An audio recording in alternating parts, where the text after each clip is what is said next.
नमस्कार दोस्तों, एजुकेशन की नई दुनिया में आपका स्वागत है। मैं जितेंद्र कुमार जौली वीर बहादुर सिंह पूर्वांचल विश्वविद्यालय जौनपुर द्वारा एमएड प्रवेश परीक्षा 2020 का कार्यक्रम जारी किया गया है। अधिक जानकारी के लिए इस वीडियो को शुरू से अंत तक देखिए। आइए शुरुआत करते हैं।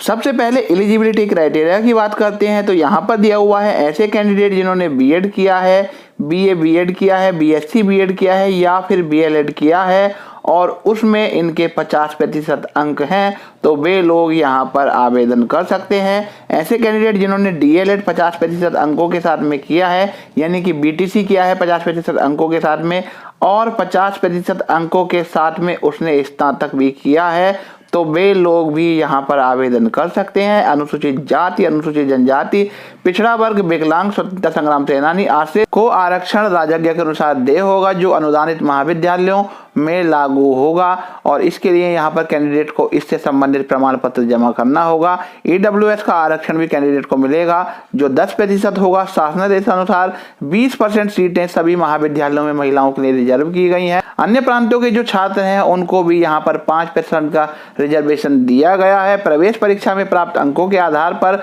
वरीयता क्रम में प्रवेश दिया जाएगा। ऐसे अभ्यर्थी जो 2020 की अहर्ता परीक्षा में सम्मिलित हो रहे हैं वे भी आवेदन हेतु अहर्य माने जाएंगे, यानी कि जो लोग बीएड कर रहे हैं या डीएलएड कर रहे हैं वे लोग भी यहाँ पर आवेदन कर सकते हैं, परंतु उनका एडमिशन जब ही होगा जब उनका रिजल्ट काउंसलिंग की तिथि से पूर्व आ जाएगा, अन्यथा की दशा में उन्हें एडमिशन लेने का अधिकार नहीं होगा। सामान्य वर्ग और अन्य पिछड़ा वर्ग के अभ्यर्थियों को 1000 रुपये शुल्क जमा करना होगा और अनुसूचित जाति, अनुसूचित जनजाति के अभ्यर्थियों को 750 रुपये एंट्रेंस एग्जाम का शुल्क देना होगा। प्रवेश परीक्षा का आवेदन करते समय शुल्क ऑनलाइन ही जमा करना होगा और ऑनलाइन ही कैंडिडेट के जो प्रवेश पत्र है, एडमिट कार्ड, वो भी जारी किए जाएंगे। काउंसलिंग में यदि किसी कैंडिडेट को बुलाया जाता है तो उसको काउंसलिंग का 500 रुपये शुल्क भी देना होगा। प्रश्न पत्र जो है हिंदी और अंग्रेजी दोनों भाषाओं में होगा और यहाँ पर नेगेटिव मार्किंग नहीं होनी है। अब यहाँ देखते हैं कि किन किन महाविद्यालयों में सीटें हैं और कितनी कितनी सीटें हैं, इस बारे में यहाँ पर दिया हुआ है। सबसे पहले दिया हुआ है राजा हरपाल सिंह महाविद्यालय सिंगरा मऊ जौनपुर, ये एक एडेड कॉलेज है और यहाँ पर 50 सीटें हैं। तिलकधारी स्नातकोत्तर महाविद्यालय जौनपुर, ये भी एक सेल्फ फाइनेंस कॉलेज है और इसमें एमएड की 50 सीटें हैं। हांडिया महाविद्यालय हांडिया इलाहाबाद में है और ये एक सेल्फ फाइनेंस कॉलेज है और यहाँ पर भी 50 सीटें एमएड की हैं। राम नवल सिंह महाविद्यालय चिड़ियाकोट मऊ में है और ये एक सेल्फ फाइनेंस कॉलेज है, यहाँ पर भी एमएड की 50 सीटें हैं। आरएसकेडी पीजी कॉलेज जौनपुर में है, ये एक सेल्फ फाइनेंस कॉलेज है, यहाँ पर एमएड की 50 सीटें हैं। गुरु फूलचंद महाविद्यालय दौलतपुर गाजीपुर, ये भी एक सेल्फ फाइनेंस कॉलेज है और इसमें एमएड की 50 सीटें हैं। गोपीनाथ महाविद्यालय देवली सलामतपुर गाजीपुर, ये भी एक सेल्फ फाइनेंस कॉलेज है और यहाँ पर भी एमएड की 50 सीटें हैं। जय बजरंग महिला महाविद्यालय, ये जौनपुर में है और यहाँ केवल महिलाओं के लिए सीटें हैं। ये वित्त पोषित कॉलेज है और इसमें 50 सीटें हैं। पब्लिक शहर महिला महाविद्यालय, ये मऊ में है और ये एक सेल्फ फाइनेंस कॉलेज है, यहाँ पर भी एमएड की 50 सीटें हैं। हरिशंकर महाविद्यालय जहानाबाद आजमगढ़ में है और ये भी एक सेल्फ फाइनेंस कॉलेज है, यहाँ पर भी एमएड की 50 सीटें हैं। आइए जानते हैं कि यहाँ पर जो एंट्रेंस एग्जाम होगा उसका सिलेबस क्या रहेगा। तो यहाँ पर दिया हुआ है 3 घंटे की एक परीक्षा होगी और इस परीक्षा में 100 प्रश्न मानसिक योग्यता यानी रीजनिंग से संबंधित पूछे जाएंगे और ये 100 अंकों के होंगे, यानी कि 1 नंबर का एक प्रश्न होगा। विशेष अभिक्षमता यानी बीएड से संबंधित भी यहाँ पर 100 क्वेश्चन पूछे जाएंगे। साथ ही साथ भाषा योग्यता यानी कि हिंदी या अंग्रेजी भाषा से संबंधित प्रश्न भी यहाँ पर पूछे जाएंगे और इन प्रश्नों की संख्या यहाँ पर 50 होगी। कुल मिलाकर 250 अंकों का यहाँ का पूर्णांक होने वाला है और इसमें कोई नेगेटिव मार्किंग नहीं है। 2 या 2 से अधिक कैंडिडेट यदि एक समान गुणांक प्राप्त करते हैं तो ऐसी दशा में विश्वविद्यालय से संबद्ध महाविद्यालयों के अभ्यर्थियों को वरीयता दी जाएगी। परंतु यदि फिर भी दोनों कैंडिडेटों की गुणांक समान होता है तो ऐसी दशा में जिस कैंडिडेट की आयु ज़्यादा होगी उसको प्रथम वरीयता दी जाएगी।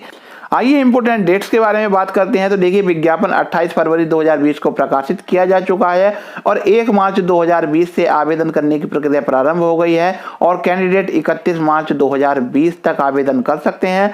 ऑनलाइन आवेदन फार्मों में यदि किसी कैंडिडेट को संशोधन करना है तो वे लोग 1 अप्रैल से लेकर 5 अप्रैल 2020 तक संशोधन कर सकते हैं। प्रवेश पत्र जारी किए जाएंगे 28 अप्रैल 2020 को और जो एंट्रेंस एग्जाम होगा वो होगा 3 मई 2020 को और इस परीक्षा का परिणाम 15 मई 2020 को घोषित कर दिया जाएगा। और प्रथम काउंसलिंग जो होगी ऑफलाइन होगी वह 19 जून 2019 को होगी। इसके बाद में प्रथम काउंसलिंग में जो कैंडिडेट सिलेक्ट हो जाएंगे उनको एडमिशन लेना होगा 20 जून से लेकर 30 जून के मध्य में। इसके बाद में दूसरी काउंसलिंग होगी और वो 4 जुलाई 2020 से होगी। इसमें जो कैंडिडेट सिलेक्ट होंगे उनको 5 जुलाई से लेकर 14 जुलाई 2020 तक एडमिशन लेना होगा। विशेष परिस्थितियों में उक्त तिथियों में परिवर्तन किया जा सकता है। प्रवेश परीक्षा के समय अभ्यर्थियों को 2 पासपोर्ट साइज फोटो साथ में लेकर आने हैं। प्रवेश परीक्षा के समय पहचान पत्र हेतु Aadhaar, voter I card, driving licence, PAN या फोटो युक्त बैंक पासबुक लाना अनिवार्य है। प्रवेश परीक्षा कक्ष में इलेक्ट्रॉनिक डिवाइस, मोबाइल आदि लाना वर्जित है। अभ्यर्थी ऑनलाइन आवेदन के उपरांत अपने आवेदन फॉर्म की एक प्रति प्रिंट अपने पास सुरक्षित रखें। काउंसलिंग पत्र अभ्यर्थी द्वारा स्वयं ऑनलाइन काउंसलिंग की तिथि से 4 दिन पूर्व डाउनलोड किए जा सकेंगे। यदि आप आवेदन करना चाहते हैं तो आपको जाना है www.vbspu.ac.in की साइट पर। इस साइट पर आपको कुछ इस प्रकार का इंटरफेस दिखाई देगा।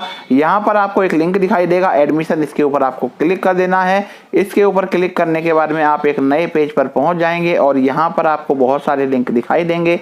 यहाँ पर एक लिंक दिखाई दे रहा है notice for admission in MA 2 year. इस पर क्लिक करने के बाद में आप इस डॉक्यूमेंट को डाउनलोड कर सकते हैं जो मैंने इस वीडियो में आपको दिखाया है। और यदि आप ऑनलाइन आवेदन करना चाहते हैं तो इसके लिए यहाँ पर एक लिंक दिखाई दे रहा है।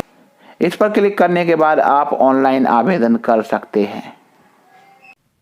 ये वीडियो आपको कैसा लगा कमेंट करके बताइए। यदि वीडियो अच्छा लगा हो तो लाइक कीजिए, शेयर कीजिए और यदि आपने हमारे चैनल को अभी तक सब्सक्राइब नहीं किया है तो चैनल को सब्सक्राइब कीजिए और उसके बाद बेल आइकन अवश्य दबाइए।